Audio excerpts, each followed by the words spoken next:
Olá, olá, tudo bem? Vamos estudar mais uma lição da Escola Sabatina, um guia de estudo aqui da Bíblia, né? Hoje, sexta-feira, encerrando a nossa semana, a gente estava estudando aí a luz do santuário e hoje vamos fazer esse estudo adicional. Então fica comigo até o final para a gente encerrar, recapitular tudo, porque vale a pena, vale a nossa salvação.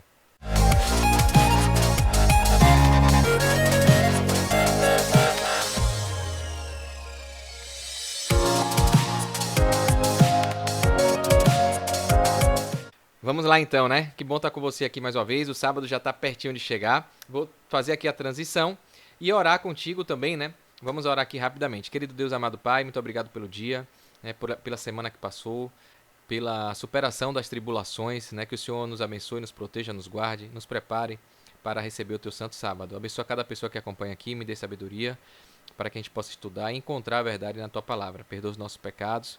É o que eu te peço e te agradeço em nome de Jesus. Amém. Vamos lá então, né? Então, lição 8, a gente está vendo aí a luz do santuário, sexta, dia 24 de maio, né? Hoje que eu estou gravando aqui. E a gente, um resumo rápido aí, eu peguei do professor Gilberto Brasiliano, né? Ele realmente falou que eu, de fato, me identifiquei, né? Nosso estudo da semana foi uma bênção, se consideramos que aprendemos algo que somou em nossa vida espiritual. Aprendemos sobre Jesus no santuário celestial e vimos que aqueles que sobraram do grande desapontamento de 1844 não ficaram em depressão espiritual. Alguns se apostataram, mas outros mais procuraram estudar mais acentuadamente para descobrir se os estudos anteriores apresentavam alguma falha da interpretação. É assim que a gente deve fazer, né?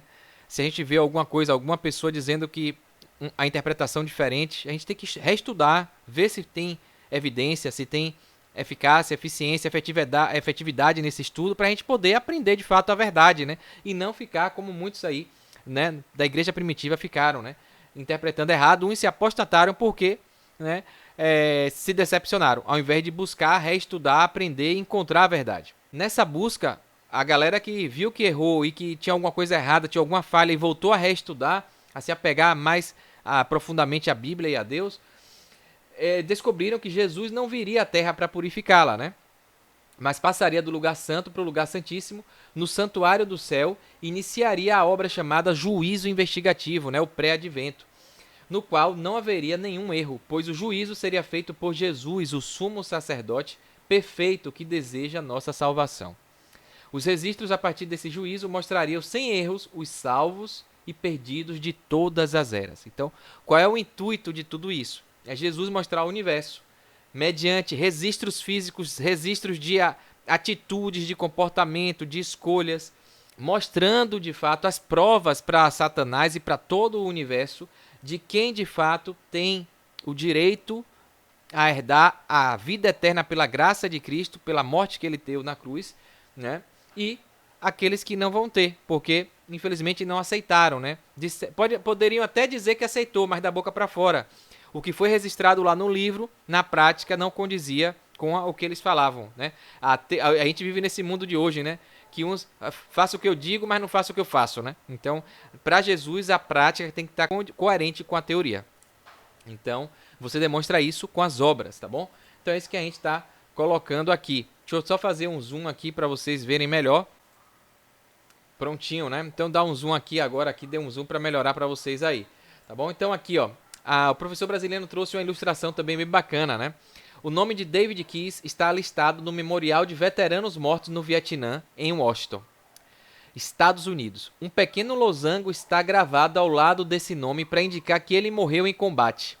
Mas é um erro, pois Keyes está bem vivo. Então imagina, tem um memorial com o nome de um cara, né, como veterano de guerra no Vietnã e o cara tá vivo. Que erro, né? Jesus não tem erro para Jesus não, né? Isso não vai acontecer no livro da vida, não.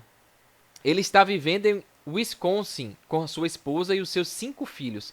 David Keyes lutou no Vietnã e foi seriamente ferido em combate perto da cidade de Saigon. Ele e o seu companheiro estavam na patrulha da noite quando pisaram numa bomba subterrânea. Caramba. O seu camarada morreu imediatamente e Keyes perdeu ambas as pernas. Então estava ali, pisaram numa bomba subterrânea, um amigo morreu na hora e ele perdeu as 2 pernas. Mas sobreviveu. Ele foi dado como morto por causa de um erro em alguns papéis de identificação. Imagine, né? Registro. por isso que ele está na lista dos mortos até hoje, embora esteja vivendo em outra cidade. Erros como esse podem acontecer em registros militares, mas no mais importante dos registros, o livro da vida do Cordeiro, não há erros. Então é o que Jesus está fazendo no santuário, no lugar santíssimo, com os anjos, o livro da vida, registrando as nossas obras boas e ruins. Não vai ter erro, né? E porque ele sonda o coração. Então, não tem como errar, não tem como usar uma máscara, uma capa, fazer de conta, né? Tentar ludibriar, dar um migué para Jesus. Ele está vendo o coração, o seu interior. Se você está errando de propósito, pecado acariciado, ou se você está errando por acidente. Os nomes daqueles que põem a sua confiança em Jesus Cristo como Salvador e intercessor do pecador estão escritos nesse livro e estão seguros para todo o sempre. A lição dessa semana nos mostrou a luz do santuário, iluminando um novo caminho para a nossa vida cristã, mostrando que o santuário da terra era uma cópia do santuário celestial e que Jesus é um sacerdote superior a todos porque ofereceu seu sacrifício uma só vez e para sempre. Vimos que o juízo é um tema recorrente na Bíblia e que todos darão conta dos seus atos e de suas palavras proferidas. Vou repetir isso. A Bíblia diz que todos vão dar conta dos seus atos, das suas obras e das suas palavras proferidas. E ainda tem gente que acredita que não preciso fazer nada não, uma vez salvo, salvo para sempre. Não adianta a obra não, né? Se você está dando ênfase à obra, então o sacrifício de Jesus não foi suficiente, né? Então fica distorcendo, procurando narrativas para não obedecer o que a Bíblia manda, né? Não viver conforme os ensinamentos da Bíblia. É um acerto de contas, um pagamento da vida vivida do lado de Jesus ou contra ele. Isso aqui tem a ver com estilo de vida. Como é que você vive? Né, na prática. No dia a dia, no trabalho, com a família em casa, na rua, quando ninguém está olhando, sozinho. Seus pensamentos. A boa notícia, no entanto, é que há chances de perdão através da intercessão de Jesus. Desde que as pessoas confessem, se arrependam dos pecados cometidos. Jesus intercede por aqueles que desejam. Então, como eu disse, tem uma condição. Tem mérito aí na coisa. A salvação é pela graça. Jesus fez, não precisa mais de nada, ele tem um direito, ele deu o direito, ele abriu a porta, ele deu o acesso. Mas só entra quem cumpre o dever, quem demonstra na prática. Aqui, que confessa, se arrepende e vive um estilo de vida conforme a orientação de Deus. Jesus intercede por aqueles que desejam se livrar dos pecados e que aceitam tanto o sacrifício de Jesus na cruz como sua defesa diante de Deus como um advogado. Então, muito bom isso aqui, é sempre bom a gente ratificar, né?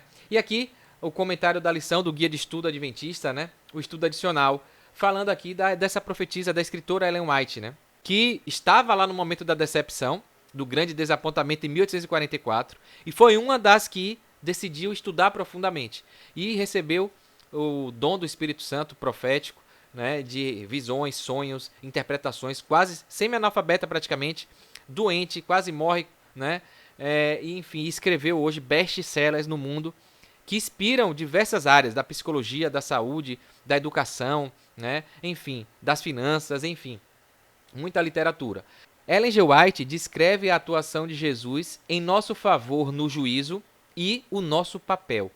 Jesus não justifica os pecados deles, mas apresenta seu arrependimento e fé e, reclamando o perdão para eles, ergue as mãos feridas perante o Pai e os santos anjos, dizendo: eu os conheço pelo nome. Imagina, Jesus falando: olha, aqui eu conheço eles pelo nome, os pecados aqui, eu morri por ele, né? Gravei-os na palma de minhas mãos. Sacrifícios agradáveis a Deus são espírito quebrantado, coração compungido e contrito. Não desprezarás, ó Deus. Está lá em Salmo 51:17, né? E ao acusador do seu povo declara: o Senhor te repreende, ó Satanás. Sim, o Senhor que escolheu a Jerusalém te repreende. Não é este um tição tirado do fogo? Falando de Satanás, Zacarias 3:2, né? Ellen G. White, O Grande Conflito, na Casa Publicadora Brasileira, página 406. O fato de os reconhecidos filhos de Deus serem representados como estando na presença do Senhor com vestes sujas deve levar à humildade e ao profundo exame do coração todos os que lhe professam o nome. Então, mesmo que a gente esteja na igreja, que professe aceitar a Jesus, amar a Deus, ser cristão evangélico, coloca aqui, no relato, a gente aparece com a veste suja, porque somos natureza pecaminosa, trapo de imundícia. Isso é para a gente ser humilde e levar o exame profundo do nosso coração, né? Os que estão, de fato, purificando o caráter mediante a obediência à verdade. Olha, vou repetir isso, olha que forte. Os que estão, de fato, purificando o caráter mediante a obediência. Como é que a gente purifica o caráter? Como é que a gente muda e se assemelha ao caráter de Cristo? Obedecendo os mandamentos dele, as ordenanças. Os 10 mandamentos, não é 9, nem 5, nem 3, são os 10. Inclusive o dia de sábado, que muita gente negligencia, diz que foi abolido, diz que não, né, isso e aquilo. Então, e quem erra em um, erra em todos, né? Então, os que estão de fato purificando o caráter mediante a obediência à verdade, terão de si mesmos uma opinião muito humilde. Ellen White, Testemunhos para a Igreja, página 403. Né?